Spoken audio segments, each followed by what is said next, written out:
हम लोग ज्ञान आधार वेलफेयर सोसाइटी शालीमार बाग से हैं। वैसे बेसिकली हम लोग पूरा साल जो है बच्चों की क्लासेस लेते हैं जगह जगह पे। जैसे आज एओ के सेंटर में हम लोग इकट्ठे हुए हैं, ऐसे हमारी सीए ब्लॉक में, हैदरपुर में, अशोक विहार में और रामबाग में यूएनडी और नहर के बच्चे भी वहाँ पढ़ने आते हैं। तो इस तरह की हमारे कई कोचिंग सेंटर चलते हैं फ्री ऑफ कॉस्ट, जो हम बच्चों को पढ़ाते हैं और समय समय पर कई प्रोग्राम्स करते रहते हैं बच्चों के लिए, बड़ों के लिए, महिलाओं के लिए, सभी के लिए। आज जो हम यहाँ आज इकट्ठा हुए हैं वो मैं आपको बता देती हूँ कि हम क्यों इकट्ठा हुए हैं।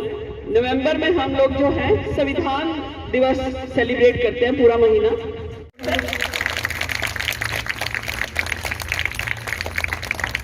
कोर्ट से मैं यहाँ पर आई हूँ। आप सभी का भी स्वागत करती हूँ और धन्यवाद करती हूँ जो यहाँ पे सभी महिलाएं और सब बच्चे यहाँ पे एकत्रित हुए हैं। आप सभी अपना कीमती समय निकाल के आए हैं, इसलिए कुछ काम की बातें, कुछ ज्ञान की बातें बताऊंगी। बच्चों को ज्ञान की बातें जो उनकी किताबों में, जो उनके स्कूल में, जो उनकी क्लास में, जो उनकी पढ़ाई में आगे उनको हेल्पफुल होंगी, मदद करेंगी। कुछ वो बातें और कुछ वो जो यहाँ पे महिलाएं हैं उनके अधिकारों की बातें, कुछ कर्तव्यों से संबंधित कि उनको अपने अधिकार मालूम हो कि उनके क्या अधिकार हैं, क्या कर्तव्य हैं। हम सब इस देश के नागरिक हैं, हमारे क्या कर्तव्य हैं, उन सब के बारे में संक्षेप में थोड़ा थोड़ा बताऊंगी जो कि आपको समझ में आ जाए। और किसी का भी कोई क्वेश्चन हो या कोई आपको लगे समझ ना आए बात, तो वो मुझसे बाद में पूछ लीजिएगा, ठीक है। इसी के साथ मैं शुरुआत करती हूँ हमारे देश के संविधान की। इंडियन कॉन्स्टिट्यूशन, भारतीय संविधान। आपने संविधान के बारे में सुना है, समझा है कि संविधान क्या है? 26 जनवरी जो हम हर साल देश का तिरंगा फहराते हैं, ये सबको मालूम है। एक 15 अगस्त सबको मालूम है कि हाँ उस दिन देश का झंडा फहराया जाता है। क्यों फहराया जाता है उस दिन? क्योंकि उस दिन हमारा देश आजाद हुआ, ये सबको अच्छे से मालूम है। लेकिन 26 जनवरी को क्यों देश का तिरंगा फहराते हैं? क्योंकि उस दिन हमारे देश का संविधान लागू हुआ। सबसे बड़ा लेंथिएस्ट रिटर्न कॉन्स्टिट्यूशन है। कॉन्स्टिट्यूशन यानी संविधान। जो मैं वर्ड यूज कर रही हूँ, अगर बीच में कॉन्स्टिट्यूशन वर्ड बोलो तो सब। हम भारत के लोग भारत को एक संपूर्ण प्रभुत्व संपन्न समाजवादी पंथ निरपेक्ष लोकतांत्रिक गणराज्य बनाने के लिए और उसके समस्त नागरिकों को सामाजिक, आर्थिक और राजनीतिक न्याय करने के उपरांत जब ससुराल में जाता है और उस ससुराल में उसके साथ कोई दुर्व्यवहार करता है। दुर्व्यवहार दो तरीके से किया जाता है, या तो मानसिक रूप से या शारीरिक रूप से। तो मानसिक रूप से कहने का मतलब है जब उसको टोन कसा जाए, शब्दों से उसके ऊपर वार किया जाए, उसको गाली गलौज दी जाए या ताना कसा जाए। उदाहरण के तौर पे एक लड़की शादी करके जाती है तो यही कहा जाए दहेज में लाई क्या है, तुझे दिया ही कहते हैं बाप ने, तेरी माँ ने देखो खाली हाथ भेज दिया, देखो कुछ बनाना करना नहीं आता, तू ऐसी है, तू बांझ है, तू लड़का नहीं कर सकती। ये सिर्फ ये शब्द जो यूज किए जाते हैं किसी को पीड़ा पहुंचाने के लिए, या जिसके लड़के एक प्रेशर इमोशनल जो कहते हैं ना पीड़ा में आए, उसके मानसिक रूप से किसी तरीके को चोट और आहत पहुंचे, तो ये क्या कहलाती है?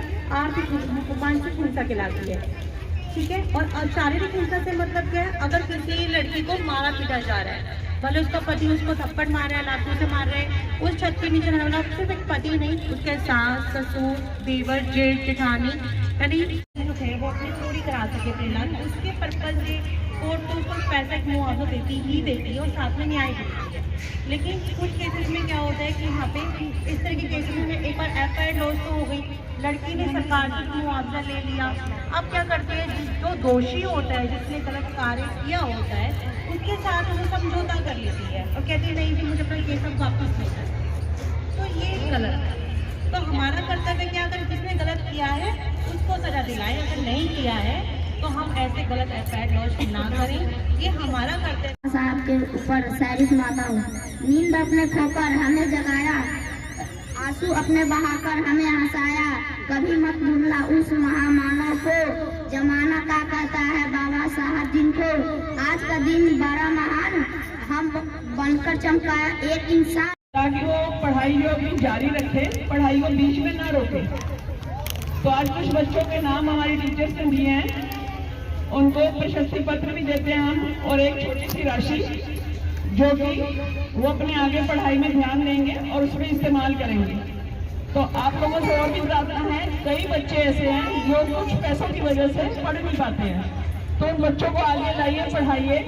ये जो भी सुविधा है वो सब बच्चों के लिए है, हमारे लिए सारे बच्चे एक जैसे हैं, कोई भेदभाव वाली बात नहीं है, कोई जाति समीकरण नहीं है, कोई ऊंच नीच नहीं है, कुछ भी नहीं है। जो बच्चे इंटेलिजेंट है, मेधावी हैं, आगे आते हैं, उनको हम ये राशि हमेशा जगह जगह पे समय समय पे देते रहते हैं।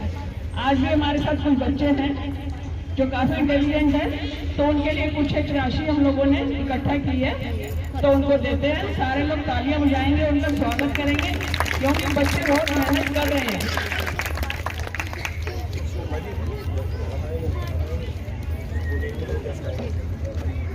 आइए आइए, आप भी दीजिए।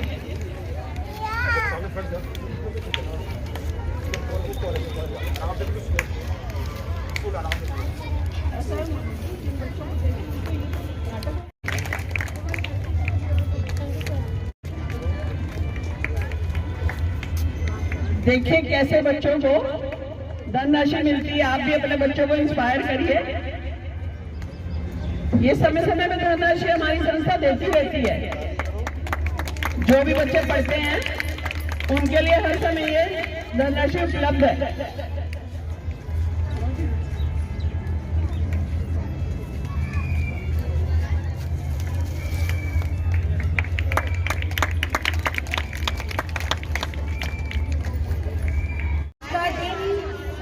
भारत के जितने भी लोग हैं सबकी जिंदगी का एक अहम दिन है 26 नवंबर। इस दिन संविधान बनाया गया था और आम लोगों के बीच में आम लोगों की जरूरतों को ध्यान रखते हुए ये संविधान बनाया गया था, जिसमें हर गरीब से गरीब जिनके माँ बाप के पास पैसा नहीं है पढ़ाने के लिए, संविधान ने अधिकार दिया उस बच्चे को ऊंची से ऊंची शिक्षा हासिल करने का। और हमने देखा है बहुत से